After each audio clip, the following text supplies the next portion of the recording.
Welcome to Rightside Radio. I am Amy Beth Shaver with Allison Sinclair and JP. And our show today is crazy. Okay. So if you're new, welcome in. We are glad to have you. If you're a regular listener, you know the drill. We'll get to your text at the end of the hour. But y'all, we have a guest at 2:30 today about election integrity. He's a genius. Okay. He's going to break it down for you in a way you've probably never heard before. Then at 3:30, we have a call from someone who is issuing or filing a challenge to Tommy Tuberville's residence. That'll be an interesting phone call to find out what's going on there. And then at 4:30, we have former ALGOP chairman John Wahl coming on to talk about his new race for lieutenant governor. And then we've got all the news in between. It's a day, and it's going to be a great day. So we are so glad you're here. You guys, how are y'all? Well, some days, or just, no, it's good. It's all good stuff. It's just, there is a lot going on, and I'm very thankful. I kind of thrive off of this, but I apologize. I came in on, what is it used to call Trixie Two Wheels? Yeah. Yeah, that was me. our friend Trixie Scott Two called Wheels. you Trixie Two Wheels. Was here today, but I'm really excited because Dr. Douglas Frank, some of y'all probably know his name from a lot of election integrity, statistical, mathematical things. He's actually a Nobel Peace Prize nominee. He will be in studio. And then, like you said, Ken McFeeters will be on, John Wahl. And so just prepping for that, getting really excited. All my kids finally went back to school, my oldest son's job site was closed yesterday because of all the weather stuff. So it's been kind of fun having everybody home, but it's added to the craziness. Yes, I would believe so. Before we get to all the news today, you guys, because there's a lot of news, like a lot, and we're going to sprinkle that in with everything we're doing. Has it ever happened to you, gentlemen, ladies, that maybe you run out for just a minute and you left your cheeseburger on the countertop? Or maybe you left cookies, hot dogs, freshly baked bread. Where are you going with this? I know where and she's you going get with back home because you ran an errand and you came back to finish getting ready for today, only to find out that one of your mastiffs had eaten an entire loaf of bread that was still warm. Okay, that makes sense. I was going to say, who leaves a cheeseburger on the counter? Well, just pretend it's a picnic, okay? Nobody leaves a cheeseburger on the counter, but I'm just saying, if you put it aside and you're like, I'll be right back. Were you bringing us bread and then Moose ate it? Or was it for selfish No, bread? it was selfish bread. I took one to a friend. She's honest, Jake. Yeah, And then right. I was going to slice it. And now I've got to make more. But I thought, listeners, has that ever happened to you where your animals got into something that you were really looking forward to? Has that happened to you before? Like, even if you have cats. Oh, cats don't do that. But dogs? Not my personal dog, but it's happened twice to me. Oh, with it dogs. has? Yeah. So we were at my Pennsylvania cousin's house, and they had a Saint Bernard, Yeah. big fluffy dog, Big old Giant fluffy ones? dogs. and he also had or still has a Rottweiler. The dog that did this has passed away, the Saint Bernard. But we made a pizza, like a DiGiorno pizza for ourselves. And, we took it out, cut it up, and we were waiting. We were watching TV, chilling, like letting it cool off. And then I go into the kitchen and see that all of it has been eaten by the Saint Bernard. All of Okay. it. Like, he didn't leave any behind. Oh. So, yeah. Okay. But Thank you. I feel better about that. It was dumb. It was really dumb. I'll make us more, but I was really mad. But you've had has this never happened with your big dogs before? Well, they've eaten other things, but it's been so long, and Moose hasn't exactly had a great week as a shaver. But this kind of takes the cake. Okay. But I needed to know that I wasn't alone, because I thought in the middle of all of this, early in the morning, I like to break bread because it just lets me think about what's coming in the day. Doesn't take very long. And then I get to it. I was so excited about this. And he ate it all. He was at the front door waiting for me with his face down. Big old giant dog eyes. I'll take a picture of him and I'll actually put it up for you like this. And I was like, oh, he is so guilty. Do your dogs do that where they have that guilty face? They know when they're guilty, but I was gonna say it could have been worse. I have a friend who, this is awful. Allison. I have a friend who, it's not funny. I don't even know why I'm laughing because it's not funny because the dog died. But a friend of my friend brought this family a chocolate cake and they left it on the front porch. And I have no clue why they left a chocolate cake on the front porch. But the dog came around, ate the chocolate cake, and they got home and the dog was dead. Oh, dear. That's not funny at all. That's Not really sad. funny. I don't know why I'm laughing. Because But- you're you. But because I'm so, really inappropriate. are they so listening that's to us when right now? No, Okay. probably. I'm probably sorry. not. That's kind of funny because when they were going to put down one of my dogs who had cancer, what was the last thing that Jimmy Durden gave him? Some Oreos because he knew he was about to Oh. go to dog heaven. Bless it. He was Well, dying. I mean, like he was dying. So that was when I learned dogs don't eat chocolate. Yeah, don't leave chocolate cake on the counter. You'll Oh, come home to a bless different it. story. It's not all dogs though, but you can't know unless they eat it. So like it's not all It's dogs true. are allergic to chocolate, but it's like they're either gonna die or they're gonna be fine. And the only way to know is if they eat it. Yeah. So Just don't take that chance. My thundering herd would probably be fine, but I don't want to take that chance. I just choose to stick with bread and meats. I thought it was that no dog has the enzymes to be able to process chocolate, but it depends on if it's like dark chocolate, milk chocolate, white chocolate, and how much they eat. I could be wrong. Do we have a vet that listens I bet we to do. the show? Vets, would y'all, and I don't mean like veterans, y'all too, but if you're a doctor of veterinary medicine, could you let us know? Because Jennings, my daughter, came up with this great plan the other day that this is so embarrassing.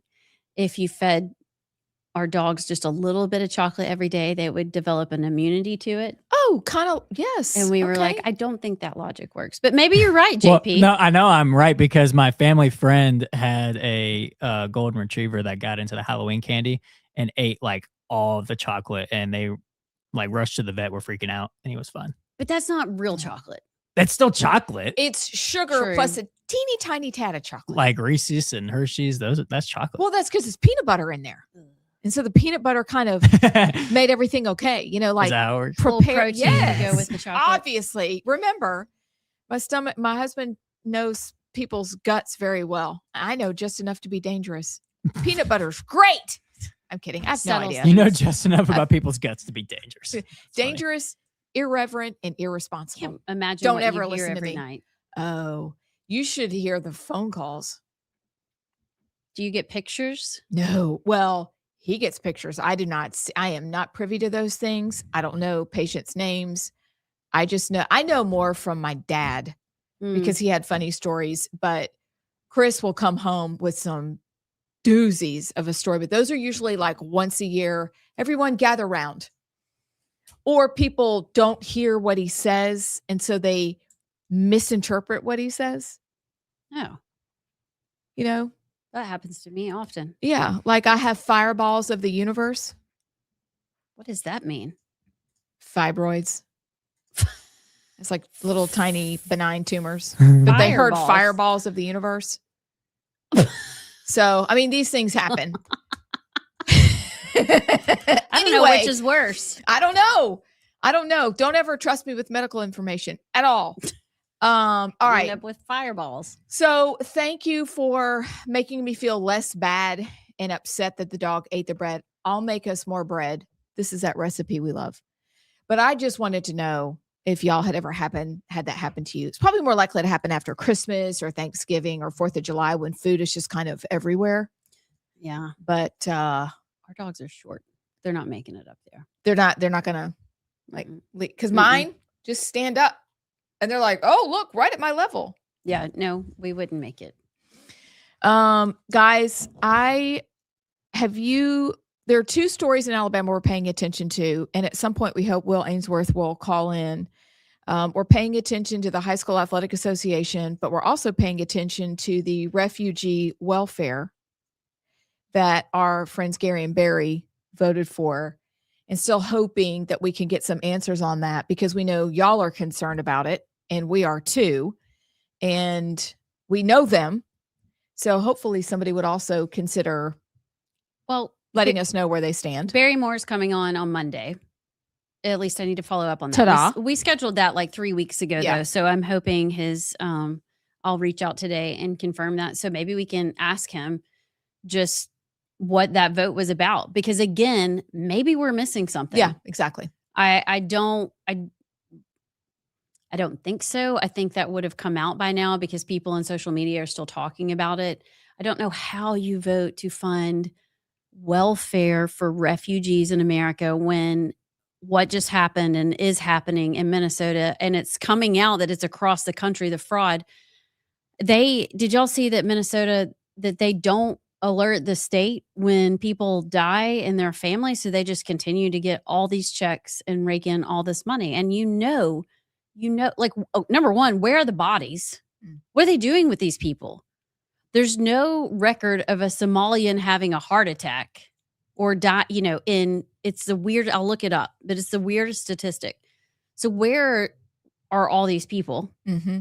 Strange. Then I started thinking maybe they never existed. I don't know. The whole thing's weird. So I don't know how you vote to continue to give money out to that sector of people when all this is just now being discovered. Well, and it's funny you bring that up because who knows if we'll have time today. And I don't even know if I want to call it a full story time with abs, but did you see Allie Beth Stuckey put something out to that effect? But it was more about the women and their suicidal empathy going on and on and on with what's happening in Minnesota. I thought that might be a good discussion question for us this afternoon.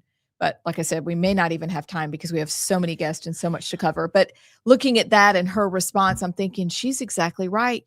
If you look at not just how people are voting, but you look at that they're not keeping record of who's dead and what's going on with the Somalians. And then you look at the people on the ground supporting all of this, buying it hook, line, and sinker. It's the women. Mm-hmm.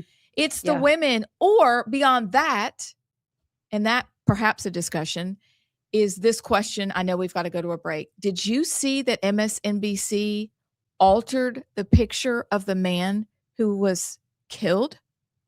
What do you mean? Alex Peretti? Yeah. They altered his picture. I know. that's What pretty does that crazy. mean? What They do you just mean? touched it up. They touched To up do his what? picture to make him look better and more of whoever they wanted him to be. Did they make him dark white? No. No, they just tried to make him look different than what he looked. And it was burning up the interwebs this morning. Like, what are you doing? Just put the picture of him out there You'll that have was to out show me there. during the I'm break. gonna show I'm you. gonna find it. Find it. But didn't you all think that was weird, propaganda. JP? Yeah, it's just one of those like, what's the point of even doing that? Yeah. I mean, why? It's just the subtle stuff like that. Hold on, I found it here real quick. If we want to put it up quickly before the break. So the picture on the left. Oh wait, y'all can't even see. Okay, Yeah, we don't have yeah, the- get Oh, get we'll the come iPad over in the there. break. Yeah, okay. All right. Cool. Okay. All right. We'll be back.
welcome back to Rightside Radio. We are getting ready at the 2:30 mark to interview Dr. Frank about election integrity.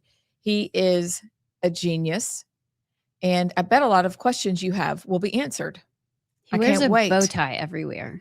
Does he? Chris Shaver loves bow ties. It's an American flag bow tie. He wears it everywhere. And number one, I'm kind of jealous. Like, I want to be that person that can just have a uniform. Yeah. Kind of like Elon Musk, and like you can wear a t-shirt everywhere and nobody judges you. Yeah. He kind of does that, and it makes him look really smart. Well, I think he is smart. I'm pretty sure he is. You know, I mean, I've followed his work, but I've never met him. this will be fun. Yeah, it'd be a good interview. I just met him downstairs. Will be great.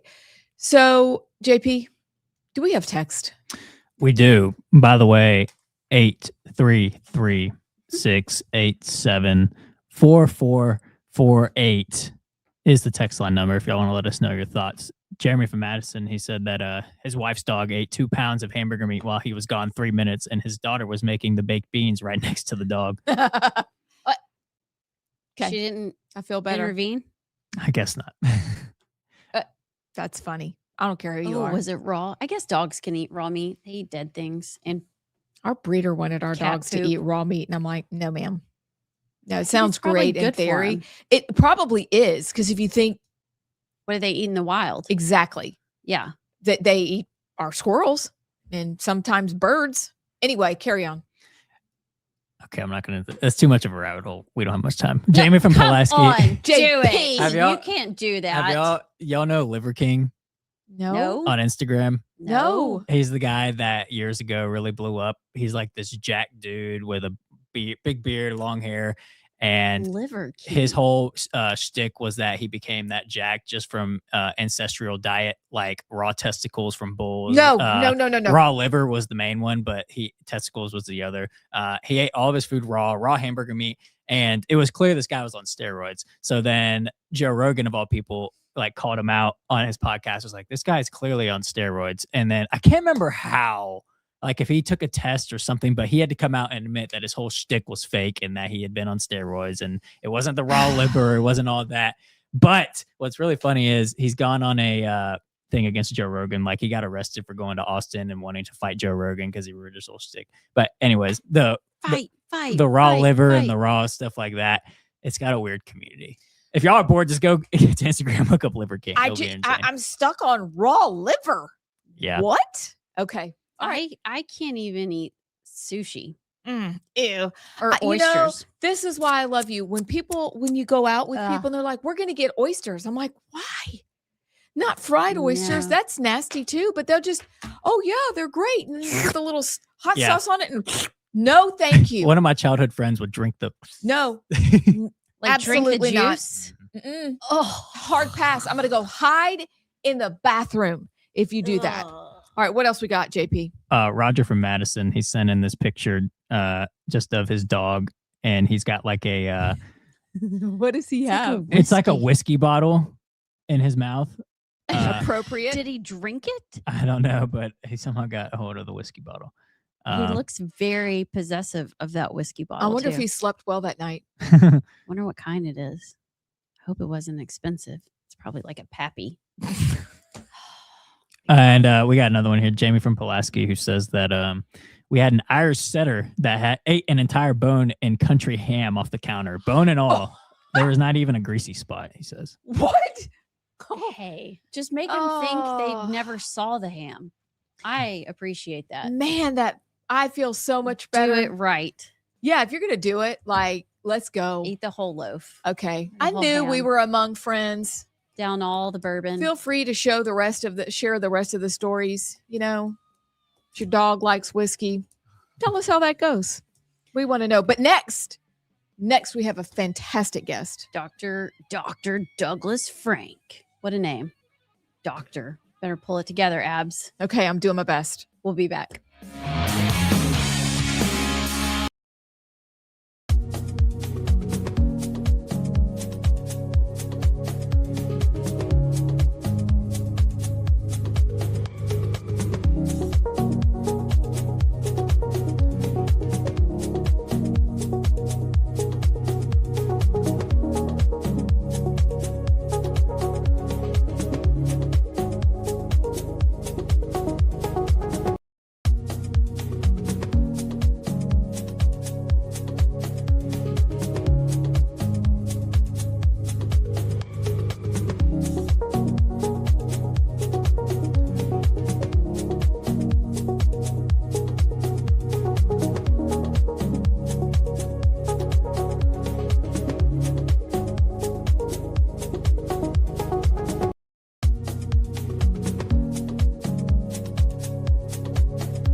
Welcome to Rightside Radio. I'm Amy Beth Shaver with Allison Sinclair and JP. We are blessed to be joined by Dr. Douglas Frank, who has a most interesting life, but he is in Alabama to discuss election integrity.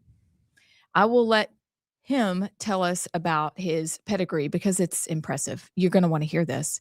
But more than that, you're going to want to hear that right here in little old Ruby Red, Alabama, we've got voting integrity issues despite what they tell us. And he's speaking tonight at 6:00 at the New Hope Cumberland Presbyterian Church, right off of 119. So Huntsville, North Alabama, you have time to get here still. You will want to hear this.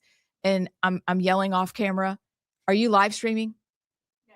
Okay. So you're going to want to come tonight and hear this. And then you can, in the most beautiful way possible, because most people do not bring solutions. He has solutions. So Dr. Frank, welcome. Thank you for being here. I'm glad to be here. Thanks for having me.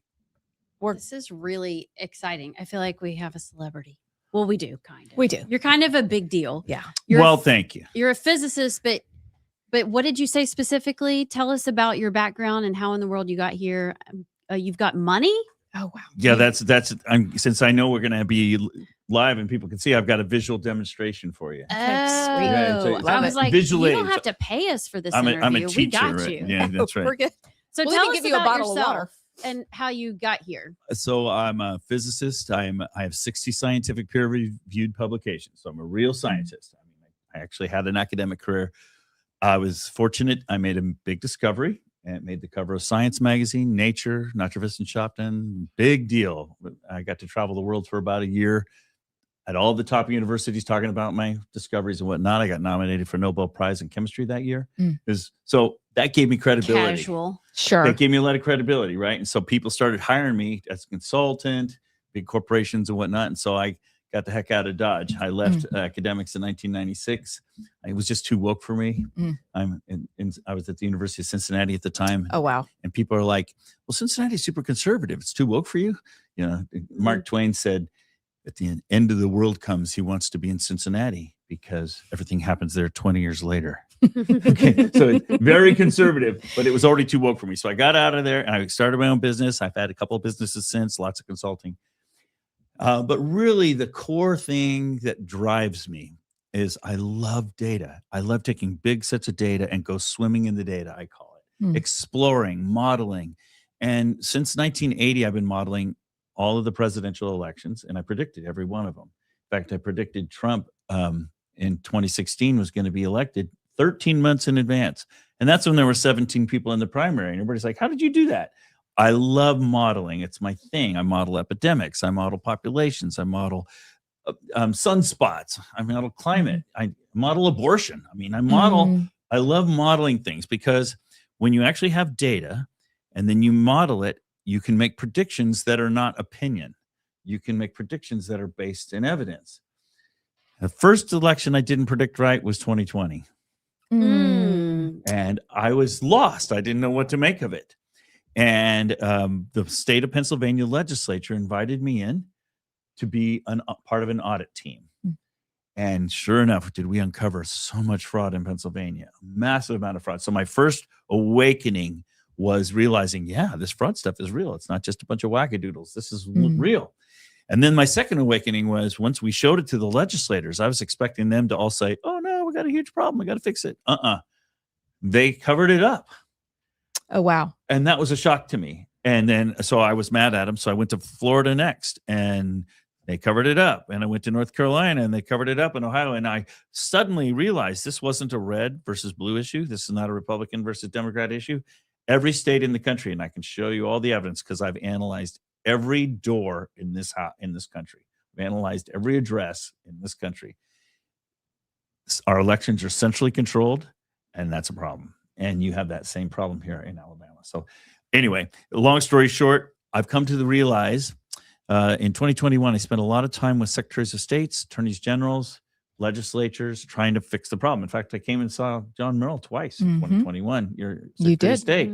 And I was disappointed. And it took me about a year to learn the lesson that none of this was going to get fixed top down. The solution was bottom up. And so since then, I've been going around the country, starting teams, building teams, coaching teams, learning how to be a grassroots activist. I'm a physicist. But for example, here in Alabama, we've got one of the best teams. I was talking to them earlier today. I'm very excited. They're a great team. And they're doing great work. They're organizing me on a couple of tours because we've learned how to spark the movement and how to build the movement, and they're organizing that. It's fabulous. So anyway, that's why I'm here. I think this is my third trip here now, and they've got me. They said we're going to add 4 more counties. So every time I come back, we add more counties to the movement. And what that means is I meet with the county leaders. I show them they have a problem, and you have a big problem here in Shelby, by the way. Not in We're Shelby like the reddest County. of the red. I don't know what you're talking about. As John Merrill says, we're the gold standard. Right. I love it that you said that. So does he. Whenever I go to red counties, they always think this. Well, everything's good here, Dr. Frank. What do you mean it's good? Well, Trump got elected here. We're red as it gets. So let me just for fun, let me ask you a question. Are you happy with your school board races? No. How can be the reddest of the red? Oh, I am. Are you happy with our school board? Yeah. How about up through when people we knew got on the board? That was the first time. Oh. But generally speaking, 90% of the time, no. That's Last my cycle, point. yes. How can you be red? Exactly. But that's because people are waking up. Yep. Right. Okay. Right. And so a lot of times I'm in these red counties and they're like, well, everything's good here. Well, really? Okay. And I just brought up one example. What about your commissioners? What about, so the core problem, and I'm cutting to the chase here. The core problem in your state is not your people. You have great, you're red people. You got conservative people, good values. Your county officials are honest. I don't have any questions about them. The problem is your elections are not run by them. Who are they run by? They think they're run by them, but they're not. They're centrally controlled. Let me just make it so simple. Where are your voter rolls? Do you know where your voter rolls are? Montgomery. Yeah. Omaha, Nebraska. No, what? Okay, is that on a Dominion voting system? No, it's on the that's server. on ES&S. Wait. Hold on. Hold up. Okay, you're saying that our voter roll, though we think it's in Montgomery, is actually in Omaha. When your registrars, and I've talked to several of them in your state, when they want to add somebody to the voter rolls, they log into Omaha, Nebraska, and they add them. When they want to delete somebody from your voter rolls, they log into Omaha, Nebraska. Your voter rolls are centrally controlled. And by the way, you're among the dirtiest voter rolls in the country. Okay. Wait, now? I mean, Wes Right Allen, now. our current Secretary of State, said he just removed several people from the voter 125. rolls. And his 125. Wow. his Avid system, that after they got out of Eric. So we're not any better off? No, you've been duped. Oh, explain. You've been duped into thinking that you're better off when no, it's still the same problem. I can, from my basement in Ohio, I can log into your elections and change anything I want. The problem with being centrally controlled is you're centrally vulnerable. And your voter rolls are full of names that shouldn't be there. So in your county, 1 in 3 of the people in your voter rolls don't belong there. Shelby, 1 in 3 of your voters in your rolls don't belong there. What, when you say you don't belong, like they're dead? They're dead. They moved away. They aren't citizens. They've 1 in 3. I bet one of my children who's moved out of state still on there. And I bet you they're still listed as an active voter in there too. Bet they are. And that's where I'm going. So what's happened is you've given yourself, anybody who wants to cheat has this huge buffer. They have this huge credit line of names they can use. And the way I teach people this is I have a word, it's called churn. How much are your voter rolls changing? So your population has grown a little bit, a few percent in the last 4 years, but your voter rolls have changed 46%. What? Say that again? Your voter roll. Okay. Your population, I think, went up 5%, I think, in the last 4 years, but your voter rolls have changed 46%. Okay. When you say change, though, that can be an addition or subtraction. You've added a name or removed a name. Okay, 46%. 46. Has your population churned 46%? No. No. Okay. Furthermore, if you look at who voted in the 2020 election in Shelby, 1 in 4 of the people who were in the rolls at that time are no longer in the rolls. You lost a fourth of your population? No, I don't think so. And then 1 in 7 of the people who voted in that election in 2020 are no longer here in your rolls. So you see this there's this huge, and all of that's happening outside of the control of your registrar. And I'm not just picking on Shelby, because guess what? It's like that in the whole state.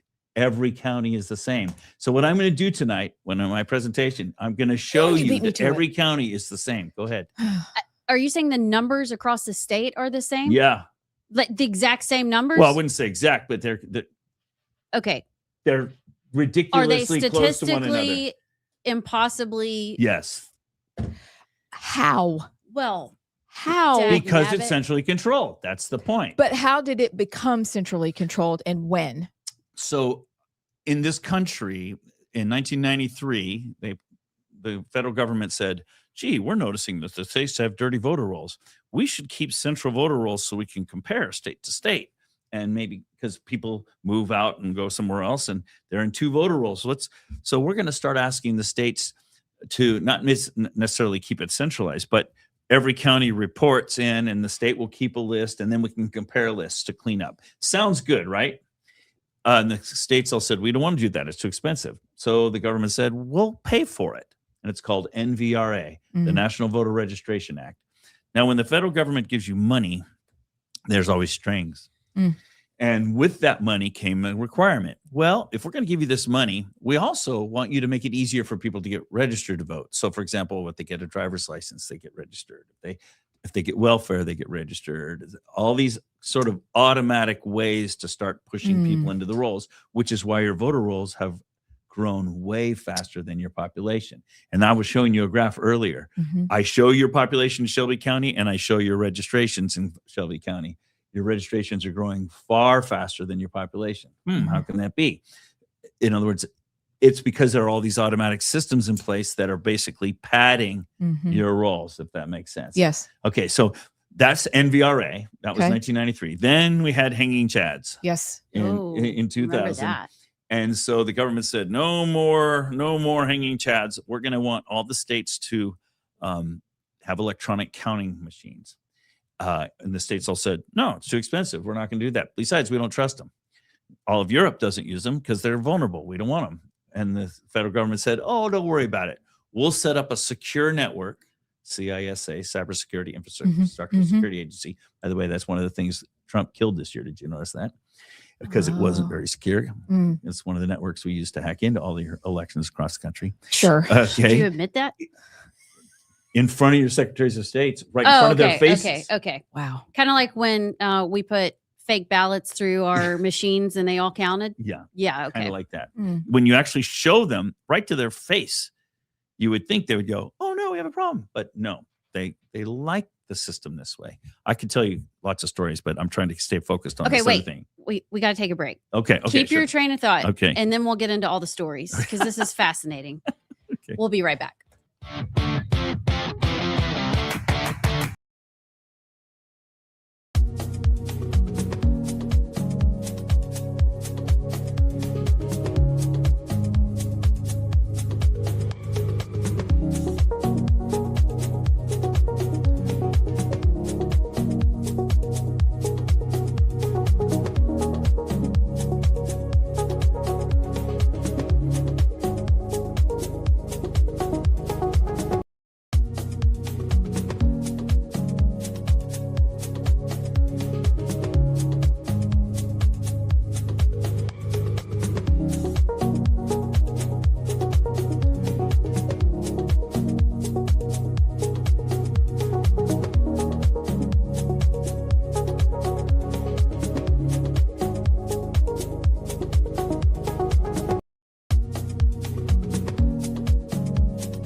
Welcome back to Rightside Radio. I'm Amy Beth Shaver with Allison Sinclair and JP. We have been joined today by Dr. Douglas Frank. He's going to be at New Hope Cumberland Presbyterian Church tonight at 6 p.m. talking about going in depth, having time. Please make time to go. The roads are clear. Y'all know you want to go. This is not Ohio. Okay. Dr. Frank, the best thing about you, well, one of the best things, because there's a laundry list. Oh, thank you. Okay. The solutions that you have. Right. What are the solutions? So we spent the first part of the program describing what the problem is. The core problem is that we aren't in charge of our elections anymore. The local registrars think they're in control, but they're not. So the solution is we kind of have to first red pill everybody. We have to wake them up. We have to make them realize here's what the problem is. And then sometimes even when we show the problem, they're like, well, who cares if that's the problem? Show me the fraud. Show me the harm. So what if we're not in control of our elections? Who cares? Well, here's why you care. Because now, look, you have fraud in your election because of this, and you've lost local control. You've lost control. It's no longer a republic. We've lost a republic. So you kind of have to educate people. And so that's part of what we do. And then we show them how to bring their elections back home. The solution is to bring it back home. And the way to do that, when I mentioned earlier, I thought the way to do that was to work at the legislative level, but no, we have to go back to the grassroots. And so I've learned, and we're having great success around the country and starting to have some success here in Alabama. I'm quite excited about it. Is we build local teams in multiple counties. Those teams show what the problems are in their own counties, get the county leaders to stand together and say, hey, wait a minute. We're not going to comply with these laws anymore. These laws are disenfranchising us from our constitutional rights. And the example I give is, what if today Wes Allen said, we're going to back a truck up to the building and y'all have to turn y'all. That was good. Well done. I'm figuring this out. Okay. Y'all, you have to turn in your guns. All y'all have to turn in your guns, right? And what would you say? No. We're not going to comply with that, right? It doesn't matter what the law and policy is. If it disenfranchises you from your constitutional rights, it's a civil rights issue. You don't have to comply. In fact, you're obligated to not comply. So what we do in multiple of these counties is we help the local people discover the fraud that's happening in their election not because of a bad registrar or a bad sheriff or those are honest people. It's because the system is enabling this. So the people rise up and say, we don't want you to use the system anymore because it's disenfranchising us from our constitutional rights. And that's where the sheriff can step in and interpose, because the sheriff is the constitutional officer for the county. All these things come together. Now, the problem is years ago, I was doing this one county at a time, and I've learned that's not good because the counties are kind of chicken. They're afraid of the state. So you get 5 or 10 counties to stand together and all at once say, we're not going to comply. And here's why. Here's the evidence. In fact, this is illegal. This is illegal. Did you notice you're being sued by the DOJ? That's not an accident. You were sued by Judicial Watch for that's not an accident. Those lawsuits empower the local people to say, we don't have to comply because the state's out of compliance. We're going to comply with federal law, and here's how. We're bringing it home, and we're going to control it. Then the next objection is, oh, but it's too expensive. We can't do it. Oh, yeah, it's 6 times cheaper. Just ask Bob. He's on the team here. He's on my state leadership team. It's 6 times cheaper. He's run the numbers for you to do local control of your own election. Hand counting, no machines. If you want to use machines, I don't mind. I always talk about when I go to the bank and I count money in front of the teller. I count the money out, and then she counts it back to me, and then she puts it in that little machine. Brrr. We know how to count. We know how to do this. And when it matters, we pay attention. Well, our vote matters, so we pay attention. And so that's how we bring it back, local control. And then in Shelby County, you have another problem, and that's that 5% of your ballots are coming in by mail. You have to stop that. You have to the state average is like 98% is in person. You need to stick with that. Otherwise, you end up in the situation where you're counting ballots that aren't real ballots. So I always tell people it doesn't matter how many times you count the cash in the register. What matters is how many of the bills are counterfeit. Oh, that was good. Oh, that was. And if you're taking in all of these ballots by mail, that's your biggest vulnerability. Everybody admits vote by mail is your worst, and President Trump is behind that. He wants to lead a movement to get rid of the machines. He's already announced it in tweets. He wants to get rid of the machines, wants local control, wants paper ballots, hand counted. Well, why don't you join that movement? Okay, that's a great place to end. I am going to ask you to keep us posted on all the things that are happening around Alabama. Oh, We yeah. will definitely put our listeners and viewers in touch with you. Sure. And if you can, when we come back, y'all can give me a website or somewhere that people can connect with you. But thank Mhm. you so much Yeah, for your time. thank This you. is interesting. Bottom line, you're not safe anywhere. We'll be back.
Welcome back to Rightside Radio. I'm Amy Beth Shaver with Allison Sinclair and JP. Okay, just breathe, everyone. That was a lot. Dr. Douglas Frank. Did he say he is located in Cincinnati right now, right? After all that, I don't know where he I think he's in lives. Cincinnati. They have great chili. My family's from Ohio, so I wanted to go back, but we didn't have time. Okay, you guys, tonight, one more time, 6:00, New Hope Cumberland Presbyterian Church. It's on 119. It's easy to find. Hop on the interstate either way. Get off at 119. Super simple. If you want to find out more, go. That was one of the most, well, than our interview yesterday, like each day, these incredible guests, but he knows so much. I am so bothered, and I want to know what y'all think, by elected officials' inability when confronted with the truth to do what's right. Well, our friend Scott Beeson always said it's just well known in the legislature, when you're running, you have to plan on getting 25% more votes than you think you need to counteract all the fraud that is in every election, municipal election, statewide. And so this is not new. It's not new to ES&S. It's not, I think what he is saying is new is this centralized. Normally you'd have to pay somebody off that, your neighbors, and they'd have to go down and like double ballot. Yeah, like Charlie Ray should just help you a little bit. And Candy, come along with me. Yes. But now it's centrally located. And when he started talking about how all the numbers statistically were the same, within the margin of error, that's just not, that doesn't happen. And so that's what's scary about this. I didn't know our voter rolls were in Omaha, Nebraska. I did not know. I think we're going to have to do a long form podcast with him to really dig into some of this, but he will be around the state. You saw the list. I can't remember where else he's going to be. Okay. So he's going to be at the Walker County Library, which is not far from here. Is this all this week? This is this week. He'll be back in March. So we'll have more of an opportunity. All right, let me tell you real quick where he will be. So he's with us today. He's at the event tonight. He's going to be at Walker County Public Library public event tomorrow between 12 and 3:00. And that's in Jasper. Then Autauga County, which is Prattville, Wetumpka area, a public event tomorrow night at a local church, which is, don't know where that is. But if you have family in Mobile, send them to Mobile, because they will be Saturday, 10:30 to 1:00 at Hill Spring Baptist Church. That's 10:30 to 1:00, Hill Spring Baptist Church in Mobile County. So y'all, my mind is blown. JP, what did you think? I get a little discouraged because we're the United States of America, and we can't even figure this crap out. Well, we can. We choose not to. Yeah, exactly. That's the thing. And if you can't even have secure elections and people confident in elections, then you don't even have a democracy, and you pretty much just have a banana republic. If you can't even I wonder if we did a nationwide poll on what the citizens think about our elections and how confident they are in them, I bet the results would shock you. But that's not a good sign, because like I said, that's kind of where democracy crumbles if you don't even have secure elections. So I'm happy that, people like Dr. Frank have solutions. The question is, are people going to actually listen to them and implement them? Is this a uni-party effort? Like, do you think both sides use our vulnerabilities against us when they need to? I think so. Do you think so?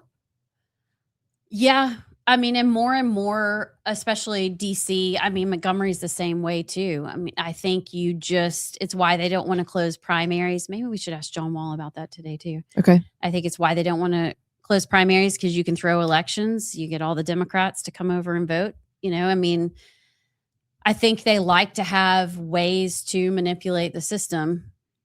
And I don't think it matters what side of the aisle you're on anymore. used to, I would have said it was just the left. Mhm. I don't believe that. I agree with you. Definitely not. I think it is a uniparty issue. I think what bothers me is, again, the people who were presented with this information and have had it for a while knew it and didn't do anything about it. That really bothers me, especially for people who are so proud of home rule, states' rights, blah, blah, blah, to know that our data is stored in Omaha. Like, there's great volleyball in Omaha, Nebraska. Okay. Our election systems shouldn't be in Omaha, Nebraska. And so I think that's an unfair advantage that people who do know about this and don't do anything definitely use against us. Yeah. That feels scandalous a little bit, but I'm still processing just that information we learned. And so my mind is blown. Well, I think the uniparty does it locally. Everybody likes to talk about the 2020 election because that's the sexy one. But how about the state school board? How about the people in your municipality that make actual decisions that impact you? How many of those elections are actually secure? But I think that local is where the uniparty sort of, it's not Republican or Democrat. They both do it. But it's with actual elections that affect you directly locally. And that's where it's a problem because, like I said, the big elections is where all the eyeballs are. But when you talk about how fraudulent local elections are, oh, by the way, those people affect what your kids are learning in school. Oh, by the way, those people affect you in your everyday life. Then that's where it's like, we got to do something. Mm-hmm.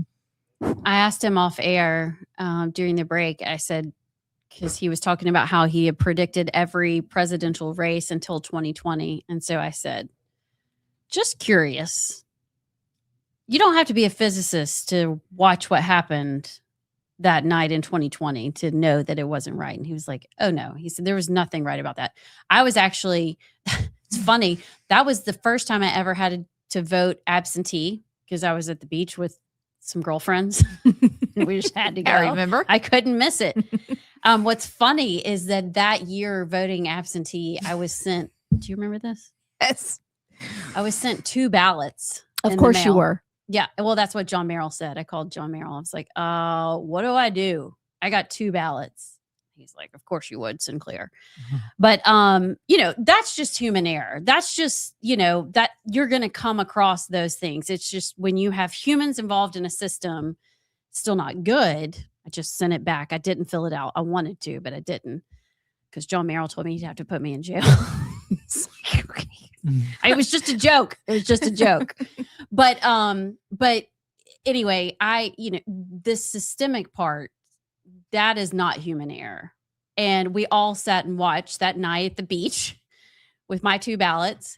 We watched and we went to bed and we knew Donald Trump won. Statistically, there was no way Biden was catching up. And we woke up and we're like, what the heck? And then you saw that line straight up. I mean, at least spread it out a little more. Yeah. At least if you're going to cheat, don't bring the suitcases in all at once and dump them in at the same time. Oh, and kick everybody else out. Yeah. Put up wallpaper or cardboard. I checked out of politics after that for about a good year or 2. It's hard not to. Because I just remember being like, this is such a mess. And it's not even, I got to a cynicism point of like, this system is so freaking mess. It's not even worth paying attention to because you could just feel it, like how messed up and how wrong it was. Yep. It's true. But you can't stay there, and you didn't stay there. That's good. I mean, I think we all go through times where we're like, why am I even doing this? Why? Why? Like, I could be home with my family. I could be spending my time learning mahjong more and needle pointing, playing golf, which is what sounds fabulous. But we can't, because if we don't stay involved, if we don't take responsibility for our elections and get involved, nobody else will. I think that's very clear. Well, the left will. Yeah, exactly. Sure they will. Because this is their God. Yeah. It is their God. And it's interesting that you just said that. I saw a quote from James O'Keefe, and we won't have time to talk about it today, but he was just giving a little update about what was going on in Minnesota. And he said, the people who are out making trouble in Minnesota are committed to the faith of progressivism. And he was just kind of lamenting that they're more committed than we are. And so you think back to how different things would be if that night that all the Republicans and the voting people that were election observers had said, we're not leaving the Fulton County, whatever center that was, for the leak. Take the cardboard off the window, open those boxes of ballots and let us see it. Grab your phone, let us see it. What would it look like if we had said, absolutely not? That's a good point. But we folded because we didn't really understand what we were up against. We didn't understand that you go to bed and you're like, yay, Trump. And then you wake up and you're like, Biden can't form a sentence. How is he president? Yeah. But think about that. So moving forward, if your heart is like, I think I want to get involved in this whole election thing and help, do it. Because hindsight should be 2020 and it should guide us forward. But I just can't help but think about that night and go, oh. And maybe you should have voted twice. I kid. My goal is to stay always out next of time. jail. Yes, You right. know, it's I don't think it's as fun as I would could like go to jail ride together. in the back of a cop car sometime, but not to go to jail. Yeah, no. We just want to ride. I want to ride. Maybe just for like trespassing or something. Well, or maybe we could ride with them to get donuts. Yeah, if I ever got arrested, I would just be OCD about my That's so mugshot. cliche. It is. You can't have a bad mugshot if you get arrested. No, you've got to Would have you a smile? good one. Yeah. No, what? I'd smile. I don't know if you can smile. It's like passport photos. You have to. Oh, my passport photo, I look like a terrorist. Ma'am, It's I'm gonna need true. you to go. It's to- why I always get checked when we go place. I literally always. Because you look like international. You could be anything, Abs. You're Italian. It's I the- am so no, Italian. but she's also Iranian If I need to be, and Egyptian. that too. And Whatever I need to be, it's what I am. You're just not from Florida. No, You don't look very Floridian. I don't look Floridian. Not from Couldn't there. pass for that. Mm-mm. All right, we're going to take a break. I do want to tell y'all causeofamerica.org is where you can follow along with Dr. Frank. I don't know if they have a website yet for what's going on in Alabama. This group is really new, but we'll keep y'all posted on that. And then when we come back, we're going to set up because Ken McFeeters, who filed his ballot challenge against Tommy Tuberville, will be on at 3:30. Ken is running for governor as well. We're going to kind of set up that story and he'll join us at 3:30. We'll be right back.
Welcome back to Rightside.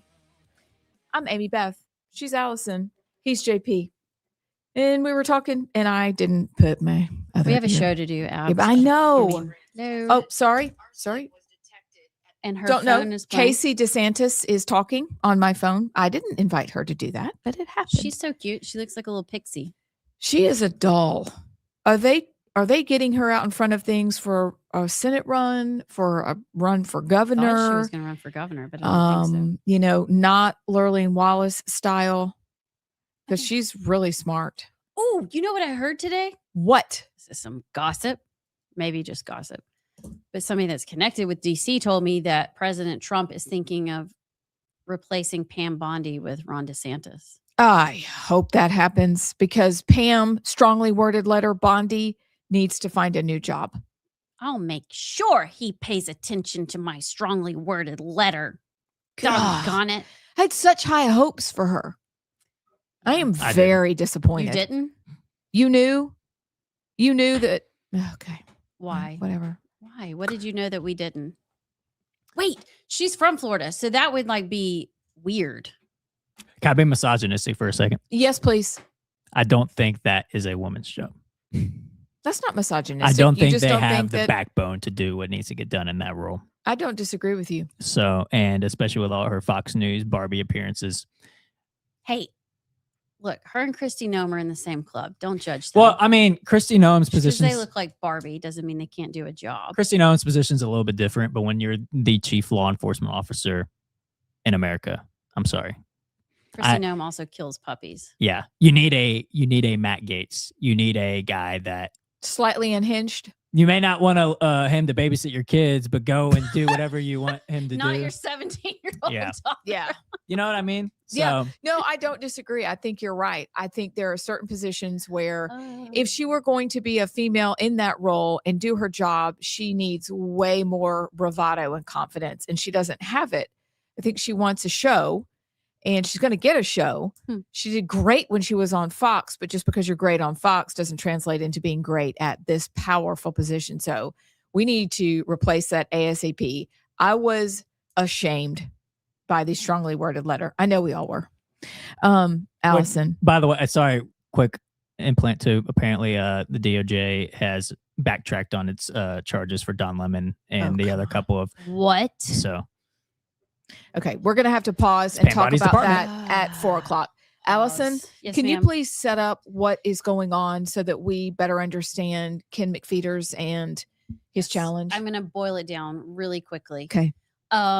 So basically, Ken McFeeters is running for governor of Alabama. The question is does Tommy Tuberville qualify in the state of Alabama to run as governor? Because he doesn't, there's no home listed in the state of Alabama that is in his name. Okay, fine.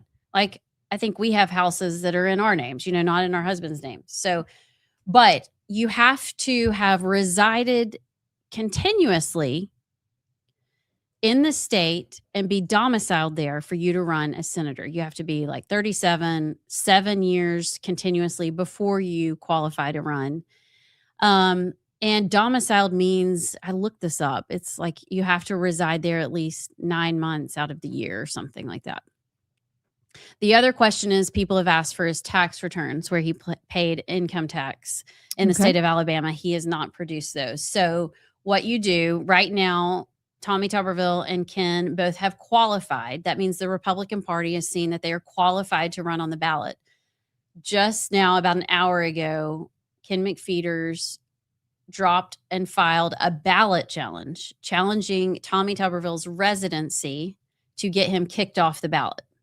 And what will happen is the state executive party steering committee for the Republican Party will now have to vote on whether he should stay on the ballot or not. Well, So isn't that a thing? Ken is coming up. We're going to get kind of what his reasoning is, why he's running, number one, what his reasoning is for this challenge, why he thinks he has a challenge, and then kind of talk to him about what he wants to do for the state of Alabama. But it'll be interesting. You probably don't want to miss it. No. We'll be back.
Welcome back. I'm Amy Beth Shaver with Allison Sinclair and JP, and we are Rightside Radio. We're glad you've joined us. We hope you've enjoyed the show so far. We finished interviewing Dr. Douglas Frank at the beginning of the show. Now we have the opportunity to interview someone who's probably very familiar to you as an Alabamian. Ken McFeeters joins us now, and he's running for governor. He's filed a ballot challenge to Tommy Tuberville's residency. And so he joins us right now to talk about it. And hey, Ken. Hey, how y'all doing? Thanks for inviting me on your show.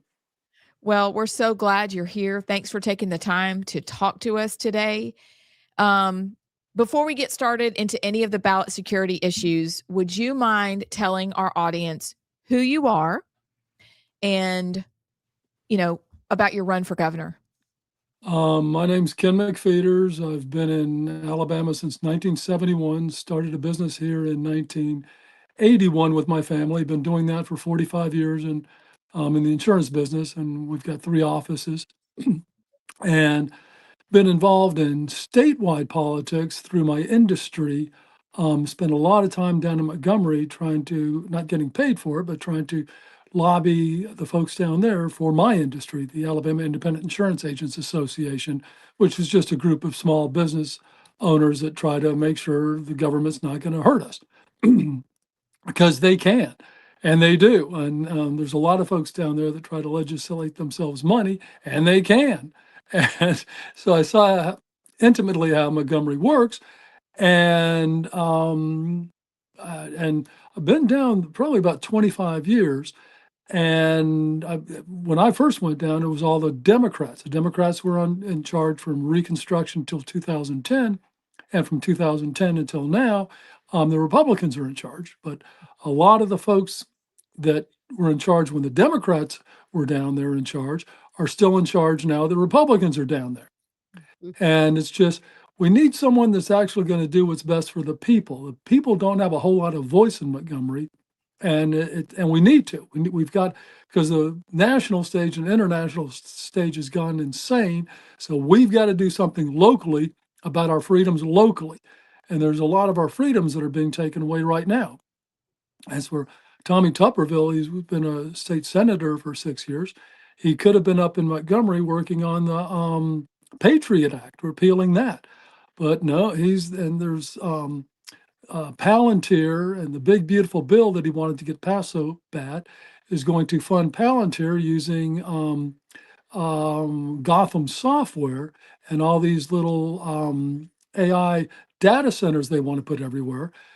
They're going to AI monitor and surveil us. Military and intelligence agency software is going to be turned, that's warfare and intelligence agency software used on our enemies is going to be turned on us. And Tuberville's been a big part of it. And I don't understand it. And so it's like, someone's got to stand up and do what's right. So that's what I'm doing. And then I'm questioning his residency. And I filed a formal complaint with the Alabama State Republican Party today. And they've got 4 weeks and I think 2 days to reply to it. Give us why you think you have a legitimate reason to challenge his residency. People have talked about this across the state for a while. I looked into the rules of domicile and all that kind of stuff. Talk to us about the requirements that you have to run as governor of the state of Alabama and why you think Tommy Tuberville does not meet those requirements. Well, the state's Article 5, Section 17 states that the lieutenant governor and governor must be 30, have been citizens for 10 years, and resident citizens of the state at least 7 years next before the date of their election. The phrase next before is a well-established term of art in constitutional and statutory interpretation. Courts have consistently held that it means the 7-year period immediately preceding the election without interruption, not an aggregated total accumulated over time. Now, Tuberville has stated publicly that he's, back when he was a coach at Auburn, that's gonna count towards his residency. And when I was the last Thursday, when I paid my money and became qualified to run as Republican on the for governor, I was told then that they may look at cumulative, not just the 7 years preceding. But that's going to open a whole can of worms. Oh dear. Well, we were just getting to the good part. All right then. Is he gone for good? Maybe JP. There we go. Oh, there he is. Okay. Yeah, I'm on my cell phone on the call, and a call came through. I apologize. That's all right. Tell him that we're just going to have to You're wait. busy You'll right call him now. Back. Thank you. I mean, do they not know what you're doing? Thank you. Exactly. Are they not watching the show? Come on. Come on. It's out there. They're not your friend. Okay, so they're calling back. They must really need you. But anyhow, I apologize. That's going to open a whole can of worms because if in fact they don't think, my phone's falling. If in fact they don't think Tommy Tuberville's lived in Alabama, we're having technical difficulties here, for the last 7 years total, then they need to refer charges for voter fraud to the Attorney General's office. Because if he's not here 7 years total, and he's been voting here, not total, 7 years, for the last 7 years, he's been voting in Alabama elections. If they don't think he's been a resident for the last 7 years, completely the last 7 years, then there's voter fraud charges involved. So it's a no-win situation. I mean, it's not a healthy situation for Alabama right now. So people have asked, like, why doesn't he just show his income tax? I'm gonna have to hold this phone. It's all right. Hey, you know what? This is the story of our lives. Yeah, this is. We understand. Ken is one of us. But people are asking why Tommy Tuberville hasn't just shown his income tax returns. That he pays income taxes in Alabama. Right. Why he hasn't shown a lot of these documents? He could have settled this, it seems, fairly quickly.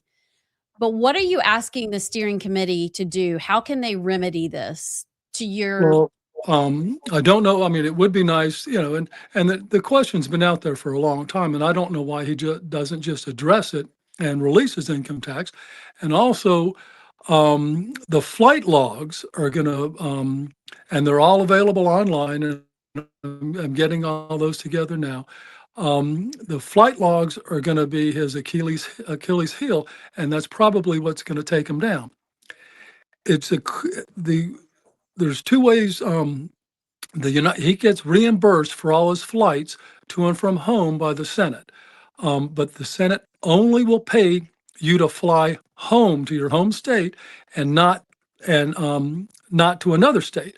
So a lot of times he goes through Atlanta, and then he'll use his PAC money to fly from Atlanta to the beach, and then on his return flights home, and then there's limousine and taxi services all over the place down in Destin, going to take him to his home, and then the flights back to DC. The Senate will reimburse you from anywhere flying home or flying back to DC. So the records are all out there. So the flight logs are that's going to be, it's hard to say that, you live in a place when you're never flying home there.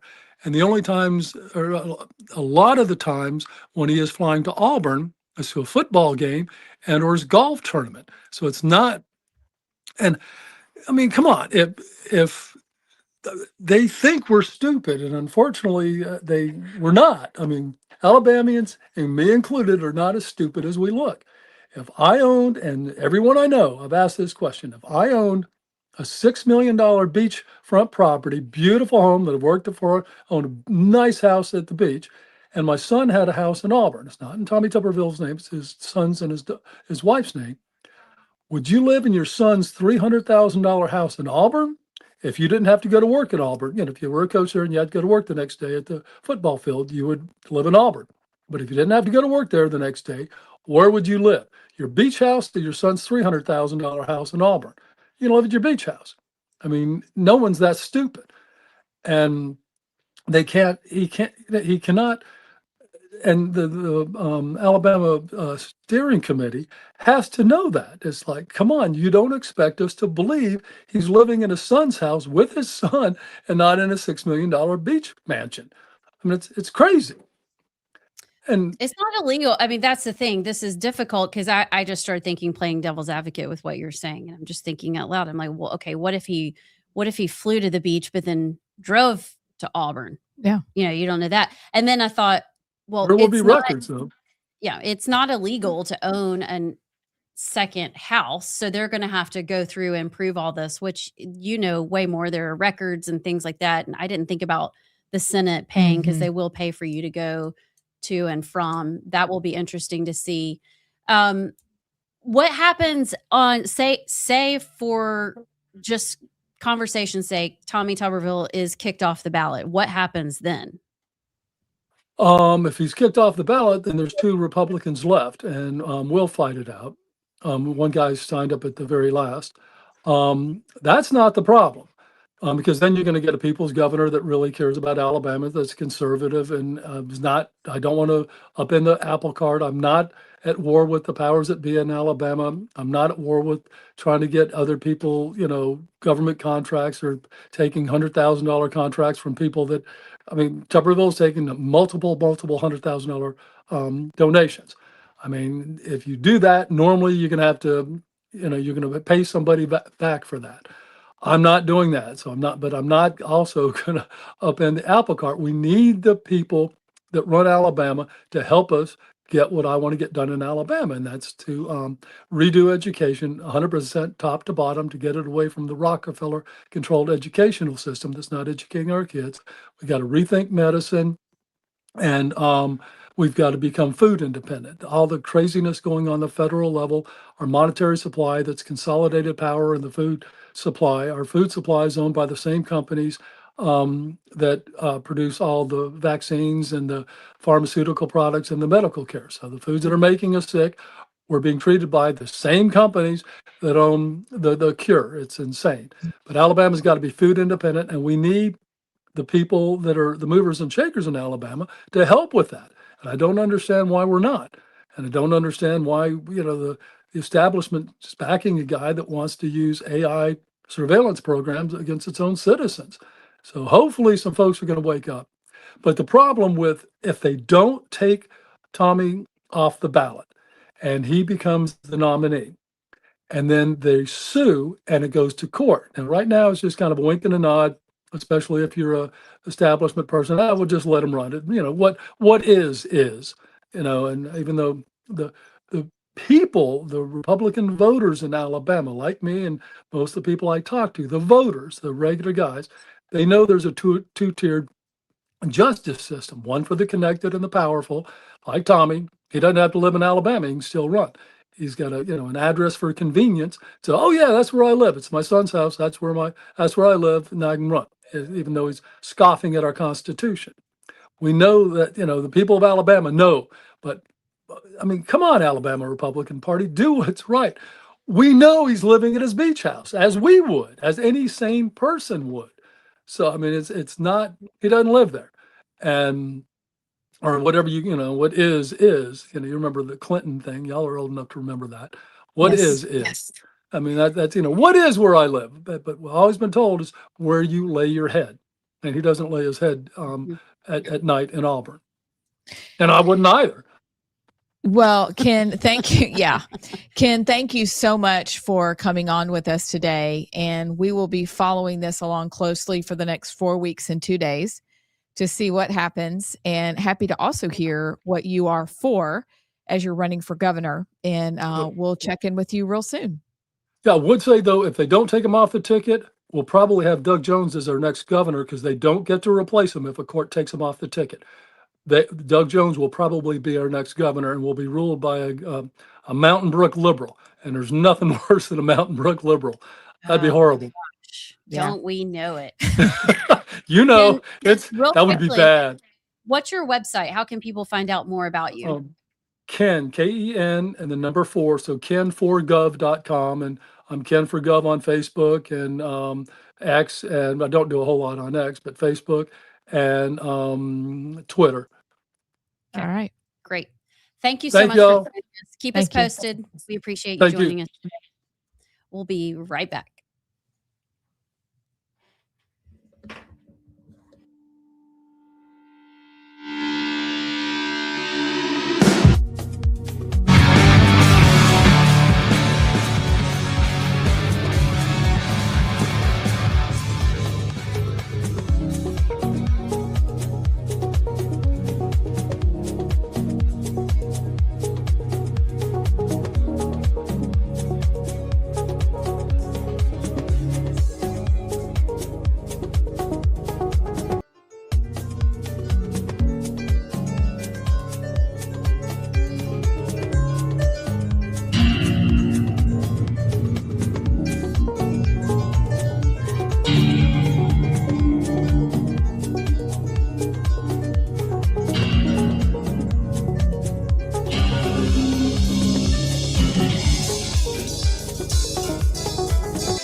Oh, We have JP. so much fun. I hope y'all are having fun. I hope you're enjoying the show from Dr. Frank. I mean, like I should know his first name because it's Douglas, because that's my dad's first name, Douglas Frank. What an amazing man. We've gotten to talk to Ken McFeeters, who's challenging Tommy Tuberville's residence and also running for governor. At 4:30, we get to talk to John Wahl, who was the chairman of the Alabama GOP. Now he's running for lieutenant governor. And then, wait, there's more. Tomorrow, we're going to talk to the new chairman of the Alabama GOP. So, and it just continues from there. All right. So just prepare yourselves. But before we go to the 4 o'clock hour, JP, do we have some text, good sir? Yeah, we do. First, we got Steve from Huntsville who says, this guy is a 1, 2, 3, 4, 5, 6, 7 O's kook. So kook. And that's kooky. yeah, and he thinks he has a chance if Senator is taken out of the race. He's actually acting exactly like a Democrat would. Let me find a loophole and scare the voters that Satan will win if he's not successful. I'm not buying. Yeah, can I just say his argument that Doug Jones would win if Tommy's on the ballot? No, I think that's backwards. Wait, if Tommy's on, Because that's what he was arguing at the end, that if Tommy is allowed to stay on the ballot, then we're going to have a Doug Jones governor. oh, I thought he was saying if he Was off the ballot. No. Yeah. I mean, that's what he was arguing. If they keep him on the ballot, then we're going to have a Mountain Brook Oh. liberal. Nah, it's the other way around. So I didn't listen well. I'm yeah, sorry. I didn't either. I apologize for that. Okay, Tommy. All right. What else you got? because I mean, essentially was saying that he can beat Doug, but Tuberville but can't. Tuberville can't. Even though he beat him by like plus 60 in the Senate race. Shane from Harvest says, only way Ken has a chance if Tommy T isn't on the ballot. Would Tommy stay as a senator? No. So this is so difficult because I thought that if after qualifying, I thought there was, and I need to go back and read the bylaws. I thought there was some way that the steering committee could appoint someone to fill his spot, like replace him if he was, but that's maybe if he drops out, not if he's disqualified. Huh. Can't say like, Or maybe they would have to open qualifying again. Ooh. That We would need be to weird. ask Joan about it tomorrow. Okay, let's do. That's a Okay. great question, Sorry, go ahead. sir. I don't know. I feel like surely this is stuff you think about before running for governor, and you wouldn't do it if you didn't have confident legal counsel to tell you that you're going to be good. But in terms of Tommy running for governor, so I will say the requirements to be a senator is like you have to live in that state for 1 day. So somebody said, well, how can you be a senator from a state and then not have lived there? But you just have to live there 1 day for a senator. we probably should rethink that. Yeah, I don't know why. And, you don't even have to live in a congressional district. You can run for any district. isn't that so ridiculous? Yes. Yes, it is. Anyway, okay, we'll be back with news. Are we going to talk medical kidnapping? Yes. Oh, Lord, y'all, Florida's falling apart. We'll be back.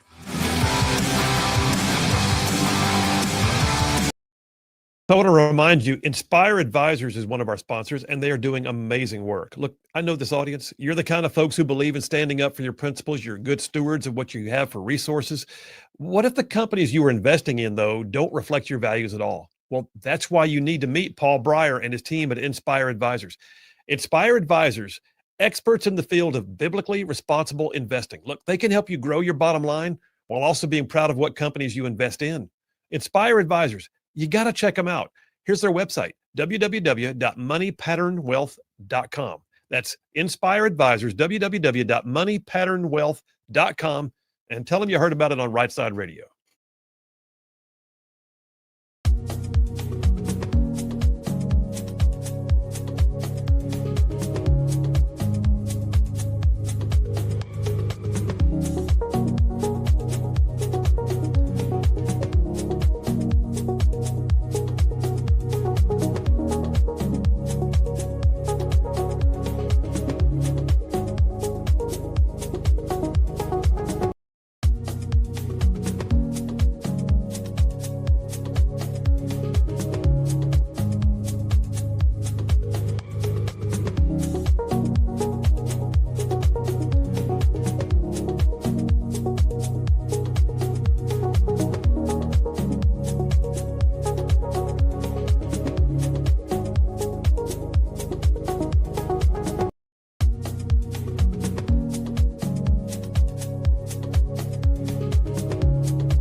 Welcome back to Rightside Radio. I'm Amy Beth Shaver with Allison Sinclair and JP.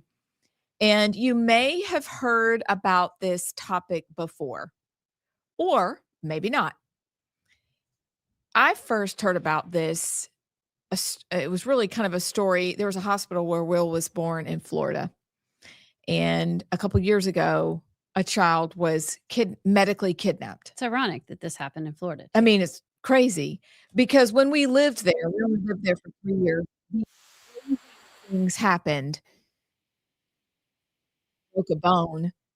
They gave me the 5th degree, making sure I was not the one who broke the child's bone. And then finally, when I said my husband's a fellow here, they're like, "Oh, we'll get the cast people in." Oh, but they thought you were They were very suspicious abusing your child of me because it's so common for weird crap to happen in Florida. But at the hospital where Will was born, that's been renamed, they had another incident, and it was so bad the mother ended up committing suicide. It was on Dateline. It's a documentary series. This story, absolutely, when you sent it to us in our group text, is heartbreaking. Can you set that up? I'll set up. I don't know. There's 2 clips that are going around. It's basically DHR going to a home, and you listen to this DHR counselor. What do they call him? Social worker.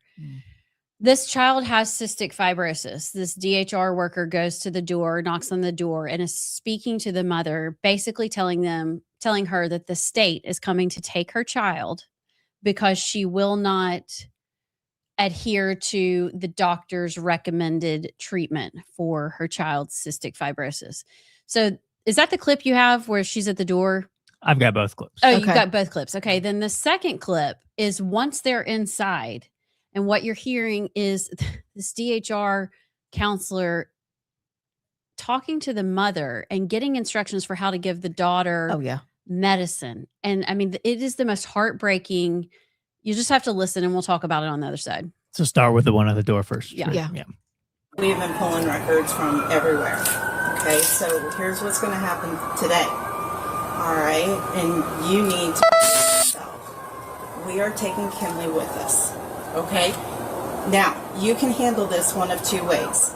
You can show out and you can act a fool and you can make this difficult. Or can my friend Jamie take her? Stop. Let me finish. Don't interrupt me. You can show out and act a fool and make the situation worse. Or 2, you can calm yourself, ask your questions, and then help us get her stuff and walk her to my car. The option is yours, but either way, make no mistake, she's coming with me tonight. Why?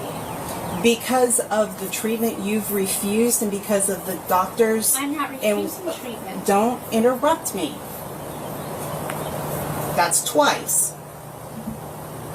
Because of the treatments you've refused and the condition her lungs are in.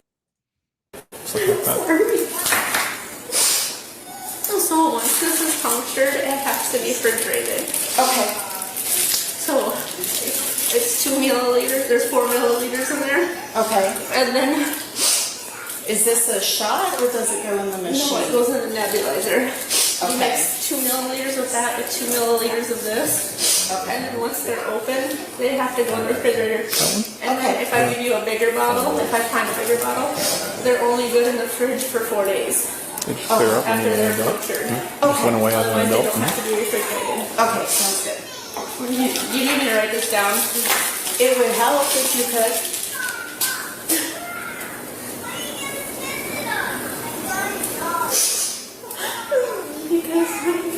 This is temporary, Mama. He's gonna take me for a little bit. She literally just told her child, they're just going to take you for a little bit. Can you imagine that scene? And then you've got Karen going, stop. That's twice you've interrupted me. Let me finish. Meanwhile, the government is coming to take your child because you disagree with what a doctor's telling you. Is this in Hillsborough County by chance? Where I'll have do to you look know it what up. county? There are doctors that are social workers, and the one who who did this. It's happening in Texas and Florida. Those are the cases that I know about. It's happened differently in Arkansas, but there are doctors that are known to flag situations like this. They are on the lookout. They are activists, and they are doing this with regularity. It's terrifying. That's what happened in the case in Hillsborough County, which is where we lived. This was in Navarre. Navarre. Okay. So it's known trouble happens there. We had friends when we lived in Florida that DHR was called on them, or CPS was called on them because a neighbor didn't like the way the mom talked to her child. And like, Oh gosh. I mean, it is highly sensitive. You can be called for any reason at all. Chris had to correct a child once, and he had to end up going and taking the child to the car and just having a conversation with them because people watch you like a hawk in Florida. So what I want to know is, if the mother wasn't giving the child drugs, why did she have to give instructions on how to give the drugs? Yeah, that's really rich, isn't it? And who knows? I don't know the entire situation. I don't know if anybody does, but I just go to, she is talking about dosing. She's talking about nebulizers. She's talking about it only lasts for 4 days. She's talking about milliliters. I mean, it's all this. She obviously cares about her child. And my guess is it's like, you got to get the COVID vaccine, or we're going to take your child away, or some kind of crazy treatment that as parents, you should have a say. And I get there's a line there of neglect where maybe the government does need to step in. But this does not seem to be that. And the way that lady handled it is just so awful. And to accuse, put yourself in that situation. Y'all, I would be in jail. Oh, I'd so be in jail. I'd go in my house and lock the door. That's how You'd I have to would get the sheriff. Yeah. I'm going in the back of a cop car. Also, I'm going to call my lawyer and tell him to get there immediately. Also, I'm going to try to get an injunction or something so that they couldn't take the child. But what happens when these kids are taken, with my vast experience on Dateline and podcast, are that it's really hard to get that child back. They make life a living hell. These do-gooders, who there can be some, but this feels like an epidemic. We're going to actually have a podcast and interview a new friend of ours, maybe in the next coming weeks. She is an expert in this area.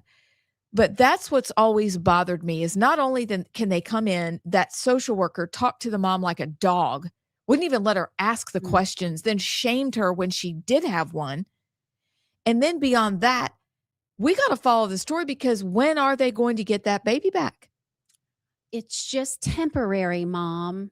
I don't know. This is a situation of cystic fibrosis. We do know that, but just substitute that for, you won't allow your child to change their gender at 10, and the state comes and takes away your child. It is terrifying what's happening. It's terrifying. Florida is also where a few weeks ago, the lady posted something on Facebook calling out her mayor, and the police came and investigated her and she's a liberal. Whatever she wrote, I was like, oh, she's not one of us. Still totally disagree. They came and said, we want to talk to you about your Facebook post and what you said about the mayor. This is bizarre. And the fact that we're having this conversation in America, not just America, but Florida, this is the opposite. It's like DHR has this weird hold on Florida. Everything else is going well. They seem to be ahead of the curve, but we're regressing here. Amen. And it's weird. I don't get it. It is super weird. And you think, for all the good that Ron DeSantis has done, and Casey DeSantis did a press conference today talking about how horrible certain foods were. Okay. And they may have been Skittles and Nerds, but I think this is weird that you're doing all these things, but I've never heard them really spotlight this issue. And I wish they would, because he's done a lot of good. Yeah. But this is, it has been 24 years since we lived in Florida. And I knew way back then, you better be careful. Always. Because people are watching you they just are. That's what they do. That's crazy. And so I am fascinated by this story. I'm heartbroken for the mother. And I don't know what you can do when that happens. Like, I hope that we get to interview our friend and ask, what do you do? Because surely there have been people in our audience that this has happened to. Mhm. Law of odds suggests that that's true. But this, to me, I would go to jail. And let me just say, this is why I am so against, and why you have to be, well, I'm against it for lots of reasons. But when we were talking about Alabama's expanding their mental health program, these counselors in schools, they're giving more money to these mental health coordinators. What these kids go in and say, okay, classic example. Your child sneaks out. You're like, you're grounded. You have to go to your room, and we'll see you in the morning. And they go to school and say, my parents locked me in a dungeon and they didn't feed me. And, I was cold and I was hungry and my parents wouldn't let me go. You paint this picture. The state is obligated. I mean, the schools are obligated to report child abuse. Then all of a sudden you're in this system when really your child got grounded and went to their cushy bed and had to sleep in their Uggs and sweatshirts at night and didn't get to go to the football game with their friends. Exactly. But you've created this space where parents really have to be on the offense and defense, both all the time. Because you don't ever know what's coming your way. And the state and these school counselors can have DHR in your home in no time. That's terrifying. It's very scary. Genuinely terrifying. Thanks, Allison. Yeah. Do you have anything funny, JP? Can we do something funny on the other side? I'm sure I can find something. Can you find something funny? I got something funny about food. Oh, the dog ate your bread? Beyond that. I'm going to ask y'all what's in our Skittles. That's not funny. That's depressing. That's like we're all never gonna die. mind. Red Never dye mind. number You 40. go find something funny. Okay. I did see they're releasing another bat virus. Did y'all see that? Great. That's not funny. That's but not it's- funny. I'm sorry. Not funny. I'm going to find funny. Go. Because we got one funny segment, then John Wall's coming on. It'll actually be fun. Maybe not funny. We'll be back.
Welcome back to Rightside Radio. We are anticipating our visit with John Wahl here in a couple of minutes, but because the day has been serious, JP did find something funny for us, and frankly, we can't wait. It can't come soon enough.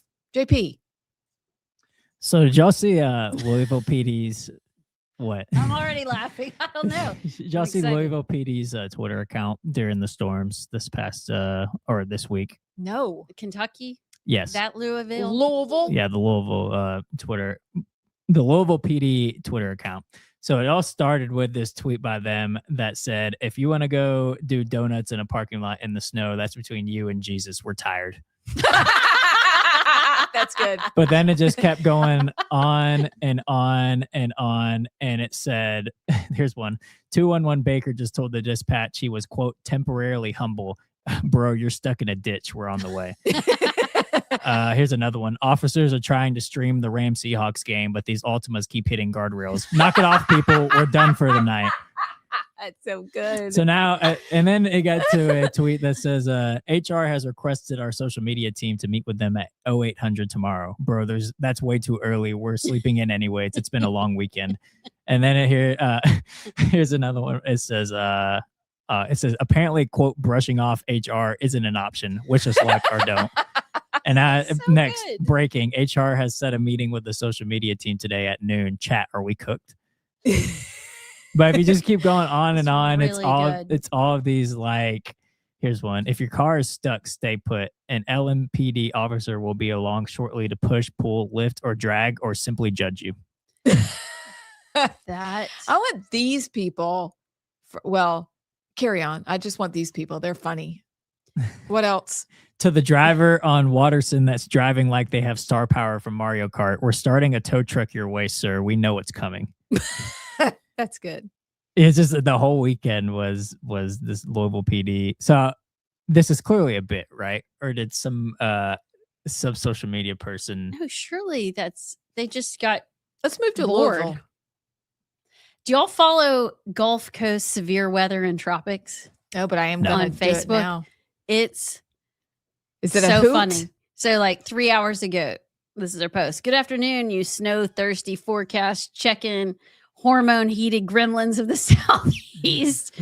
Baby, these weekend snow maps done slid up in here looking like the South ordered a mystery blizzard box off Temu at 3 a.m. and it actually shipped.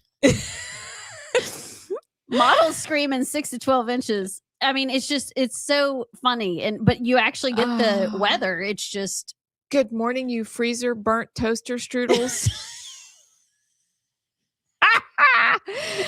I've always said you should have been a weather person, a weather woman. I should have taken my professor's suggestion to do sports or weather, and he really strongly suggested weather. No, my brother's a meteorologist. Stop. I'm not kidding. Could he let me be a visiting meteorologist? Well, that doesn't mean he has a TV show. You just want to learn how to do because see, meteorology. what He you was on really the do TV. is you do the green screen, but basically you're looking at the map and pointing and hoping that where you point, and you get good at it after a How while. do you do that? But you just talk, because I would have wanted to be the weather girl in the days gone by, where there was just a stationary map and they would put, like, I don't know, it had adhesive and they would put the color of what it was going to be. The sun was going to be over here. You had to move the clouds. It was like a flannel board at Vacation Bible School. That was my dream. My brother did exactly that. He's not currently on a news channel, but he was in actually Wyoming a couple years ago, and he was a station's meteorologist in Wyoming. He was on the TV every day. JP, why are you gatekeeping this? We That's need very a meteorologist for our platform. Wait, okay. we like my other brother and my cousins like to always like make fun of him about, if he's wrong or whatever. And there was one of earlier this week in the cousin group chat. My other brother said that he follows Snowbird Bob for all of his info. 60% of the time, he's right every time. It's a This Snowbird is my Bob brother over Taylor. and my other brother, Daryl. So, okay, this is a good question. If say we all worked in a newsroom, Yeah. it's kind of funny we do. What would y'all like? I kind of see you being like the sports reporter, like the Friday Night Lights too. My friend Jim told me The I cute should do girl on that. the sidelines. I don't know. I would have fun asking questions. The problem is that I love Michelle Tafoya. She's my spirit Yeah. animal. But Or would you choose weather? JP, what would you do? I'd be the Ron Burgundy for sure. You have no would you hair. be would you I be know, Ron that's Burgundy it. as well? No, What would you be? I'd be the dingy little girl that does like cooking videos and the weekend stuff. Okay, we're gonna pull it together. Chairman Wall's here. Oh, not chairman anymore. Lieutenant Governor candidate Get John it together, Wall. Sinclair. I'm sorry, it just came out. We'll be back.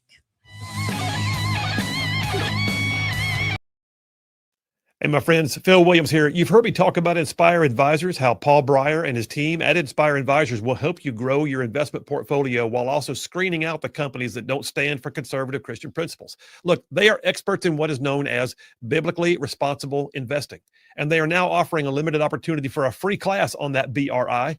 Check out the class, register for free, their website, www.moneypatternwealth.com. It's godly, it's conservative, it's financial freedom, y'all, with Inspire Advisors at www.moneypatternwealth.com. Check them out. Tell them you heard about it on Rightside Radio.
Welcome to Rightside Radio. As promised, we are here with former Alabama GOP Chairman John Wahl. Now he is running for Lieutenant Governor, and we are happy that he has joined us this afternoon. John, how are you today? I'm doing really good. You know, crazy 48, 72 hours now. Yeah. And by the way, Allison, you can still call me chairman because I'm still chairman of the APLS board. So I knew okay. that. That's Okay. why I did that. Thank you. I knew that. Thank you you, were, sir. you were setting up So this you were segment. still a chairman. Okay. All right. Gosh. So let's do this for people who don't know you or they've heard your name, but they don't know much about you. Could you give us a little background and then jump into what made you run, how that all happened? I for sure. also want to know how you found out about the Trump endorsement. Oh, okay. Okay. That's a fun. Okay, that's a fun one. No, look, I find it. I literally was just endorsed by the president of the United States of America, right? Which is like, that's something you dream of. You see it happen to other people, and you're like, it's so surreal when it's you. And I love just the life experiences that I've had because, you say introduce yourself, like, who are you? I'm just a farm boy from North Alabama. Like, I that's still how I identify. That's who I am. And so when something like that happens to me, it just feels like it's out of place. How did you find out though? So I was literally driving home, and some people started texting me, like literally no warning. But you warning had from the no house. idea. This is like getting a Grammy Award, and they're like, Shazam, you have been endorsed. That's right. Wow. They don't give you a heads No, up. look, I knew the White House liked me. I had reached out to them. I had been up in DC a couple weeks before, meeting on other stuff, just things that were going on in Alabama, and with my role with the National Party, as chairman of the Southern Region. This race came up, and they knew that I had looked at it back in June and July, and when AJ McCarron dropped out, they was on their radar, but didn't talked about it, and then 2 weeks went by, and no warning before it happened. Wow. I did get to That they is did get some crazy. interaction directly with Donald Trump afterwards, which was really fun. Really? But I'm gonna have to talk. I'm gonna have Did to he? talk with them because they should give candidates like a couple day notice so you can be ready. Yeah. That seems very un-Trump like though. He just seems like he's like, yeah, I mean, I'm just gonna sit here and eat my fillet of fish and send out some truths. Well, he doesn't talk Look, like that. He does this. Trump's style is to do whatever Trump wants, Mhm. and I think that's what makes him so endearing to Mhm. voters across the country. He's real. Mhm. And there's some people are like, I wish he wouldn't, post things at 3 a.m. or whatever. I think it's a gift to the American people because you actually have a direct line of communication, unfiltered, unbridled, no political consultants, no political correctness between you and the most powerful man in the world. And how often have we gotten that? Not in my lifetime, besides No, Donald Trump. not at all. So why did you run? Look, I have a passion for good government. I always have. My time as chairman of the Alabama Republican Party has always been focused on helping return power to the people. Smaller government, less regulations, lower taxes, especially in areas like education, where return control to parents, where it should be, out of the hands of unelected bureaucrats or federal departments of education that are indoctrinating our kids with things that we don't agree with. And so this has always been, my focus has always been on put the people first. It's a movement. And once again, it's what I love about the American First agenda of Donald Trump, right? Like it's bigger than any one person. It's bigger than me. It's bigger than Donald Trump even. It's about putting people first, putting people back in control of government. We the people, the Constitution, the rule of law, and actually standing up for people's rights and freedoms, God-given rights and freedoms, being unapologetic about speaking truth, and returning government to where it needs to be, the vision of our founding fathers. So we heard rumors for months, or at least I did, that you were going to run, and then that kind of faded away. And then at the last minute, you decided to enter the race. Why was that? Well, you didn't know the endorsement was coming. So why do you think you would make a good lieutenant governor for the state of Alabama? Oh man, I think it goes back to that passion that I have of good government. And I want to make it very clear that I am not running against anyone in this race, right? I wish I have a great deal of respect for anyone who cares about the political process. It's hard to put your name on the ballot. It's a calling, and I respect everyone who takes that, who puts themselves out there like that. So I want to make that clear. Like, I'm not running against anyone. I want to run my race. I want to talk about what I want to do. I want to earn the vote, the votes of the people of the state. And that's my biggest priority. Like, I don't want to focus on other people. I want to focus on my race and explain why I care and why I want to earn their vote. At the same time, this goes back to, that's what I think a government does. It really, it focuses on the people, not on bureaucracy or big government. But what you've done in your past, are you prepared? Like the issues, what do you stand for? What will be, going in? People say, well, the lieutenant governor doesn't have a vote. They really don't have, they can't do much. Yeah. That's not true, because you could literally be our next governor in one heartbeat. Well, look, I think there's three main roles to the lieutenant governor's office, and I think all three of them are incredibly important. Obviously, you have the one you just talked about that everybody thinks of, right? Should you be called on to fulfill the office of governor, you have to be ready.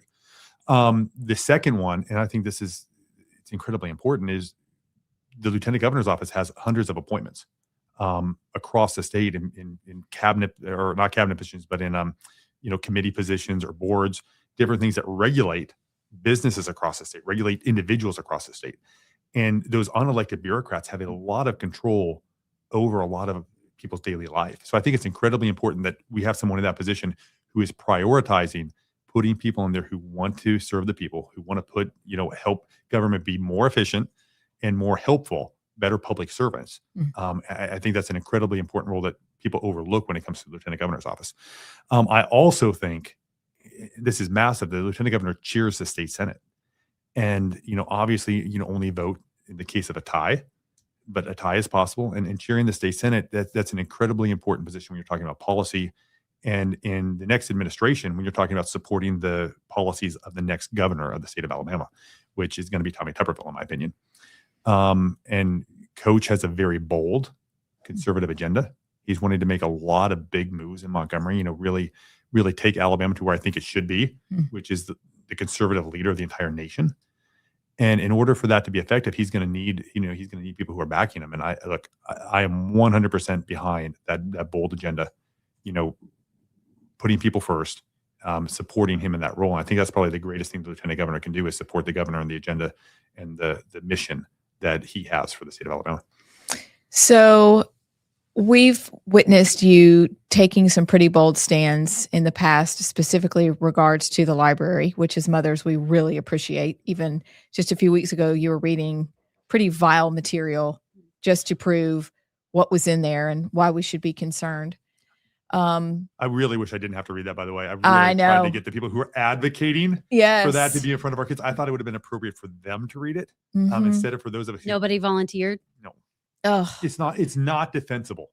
I couldn't read it on the air. If I started reading, you would get Yes. fined. You would get fined by the federal government if I read the material that we're putting in front of kids. And that's where there's a clear problem. But I appreciate you bringing that up, because it is a passion of mine for sure. So that takes a lot of courage.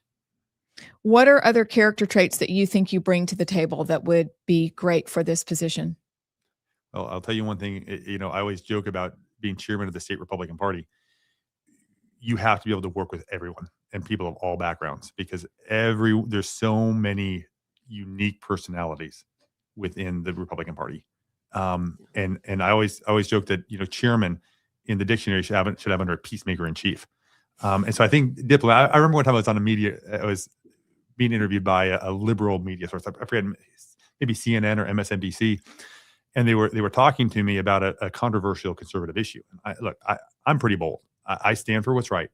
I believe strongly in my values, and I'm not afraid to defend them. And so I was talking about it, and obviously they disagreed with this in particular topic. But as we were talking, I try to communicate in a way that's respectful to everyone and understand that, look, I've changed my perspective in life. I try to give people grace if they have a different opinion. And I try to win over the argument with logic and explain where I stand. Because if you can't defend your position, it means you don't understand it well. And so as I was talking, as I was explaining where I stood, the reporter looked at me at the end of the interview. She was like, you're a radical. She was like, your views are radical. She said, but you're very well spoken in getting them across. You're a diplomat. She's like, you're a diplomatic radical. And I took that as the greatest compliment. So that's probably, if I said, what can I be? It's the guy who will not be afraid to stand for what's right, because I won't. But I'll be able to do it in a way where I can explain why this is best and be an advocate for those policies. Immediately after the Trump endorsement came out, of course, predictably, because there are several other people that are already in this race. We hosted the Lieutenant Governor Forum last week. You had not qualified yet. I don't even know if you were actually sure if you were going to be in the race. I was not. Yeah, I did not. So, but Wes Allen put out a video. Do we have that to watch? Mhm. Okay. I just want to get your response to what he says in this video. Alabama Secretary of State, and I'm running to be your next Republican Lieutenant Governor. I've worked hard to make sure our state has the strictest voter ID laws in the country to protect our elections. My opponent, Nehemiah John Wahl, admitted he tried to vote using a homemade fake ID. We could not be more different. I, like President Trump, support voter ID laws while my opponent breaks them. And just when you think you've seen it all, you see this. This is why elections matter. I'm Wes Allen, and I'm asking you to support me and voter ID on May the 19th. This goes back to what I was saying about I want to run my own race. So I always hate to talk about my opponents or because for me we have too much of that in politics. There's too much of trying to drag other people down or settle them, and that is not my heart. But obviously, when your opponent's going after you, you have to address it, right? And look, there's nothing here that is not very simply explained. And you have to push back immediately on the whole fake homemade ID. Well, guys, I don't have a ID maker in my basement. I don't know where that. Look, I love how he said I admitted to doing that. I'm like, well, I would never admit to that because I kind of can't because I don't even know how I would do that. And look, the state auditor at the time, this all goes back to an incident. I think it was in the 2020 election cycle, where I had voted one time. I had voted with a ID from the state auditor's office, where I was working as a volunteer press secretary at the time. And that came out, and since this came out, and some of the liberal bloggers have tried to blow this up into some crazy thing. But what this was and this state auditor at the time has come out and said, he approved it. And it was professionally printed by a vendor. This wasn't, something that was fake. It wasn't something that was, had homemade or anything. And so I find these attacks very disingenuous. I find them very deceptive to the public. And I wish we could talk about substantive issues and talk about what we would stand for, maybe real policy differences, where we would be different or communicate with the public. These lies don't do anything to help the public make an informed decision. So, but they are that. They're misrepresentations. They are lies. You could argue about the discrepancy of whether that ID was or was not, a valid ID to use at the polls. But they let you vote. Oh, all I did was ask the poll worker, does this work? They sent a copy was sent to the probate judge. The probate judge said yes, and I would vote it. Like all I did was ask a question.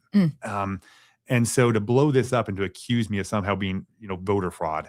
Look, I was voting in my voting precinct for my vote, my constitutional right, with an ID, whether you want to argue whether it meets the exact standards of the law or not. This was not voter fraud. And but it was okayed by your probate judge. It was okayed by the probate judge. That's correct. Okay, then. It's interesting. We've got to take a little break. When we come back, I have one more question. And then at the end of every show, we play Would You Rather. So you're stuck with us for Would You Rather. Oh, dear. Don't be nervous. It's fun. It's great. We'll be back with John Wahl.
Welcome back to Rightside Radio. We've made it through the whole day. It's been incredible. Tomorrow's going to be amazing as well.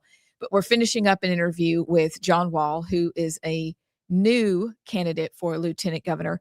And so we're going to ask a few quick questions, and then we've basically convinced him to play Would You Rather with us to close out the show. So first, good sir, what is something you really want to see done in Alabama?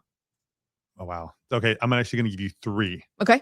I would love to see Alabama at some point in my career. And look, I want to do it responsibly, but I want to phase out the state income tax. I think that's incredibly important. We don't want to get behind other states. Economic growth. There's just so many things that it would benefit. I want to fully fund school choice and put full control back in the hands of the parents when it comes to education. And then I want to completely get rid of the grocery tax. I think that would be something that would be incredible. I had a hand in the first steps and headed in that direction. I want to get all the way. So those would be the 3 that I would prioritize right off the top of my head. Okay. They're really good. I have a question for you, and this is going to be kind of a loaded question. And I get it's nuanced, but we only have like 3 minutes. Okay. I have heard since you announced your candidacy, there are several people that say that you are going to usher in gambling into the state. What is your stance on casino, lottery? And I get it's nuanced. I get it. But is that true? No. I look. tell him Tommy Tuberville is going to do it because he's already said he wants a vote from Yeah. the people. So don't worry about John Wahl. Yeah, but- look. This is one of those things where it is a very nuanced question because there's so many different bills. You have, how you have what set of people does it benefit? Because every bill that comes before the legislature is talking about whether it's, the Porch Creek Indians, maybe it's other gambling interests, which one does it benefit? So far, that conflict has killed anything to do with comprehensive gaming. I struggle with whether I would support a clean lottery. I think there is some good there.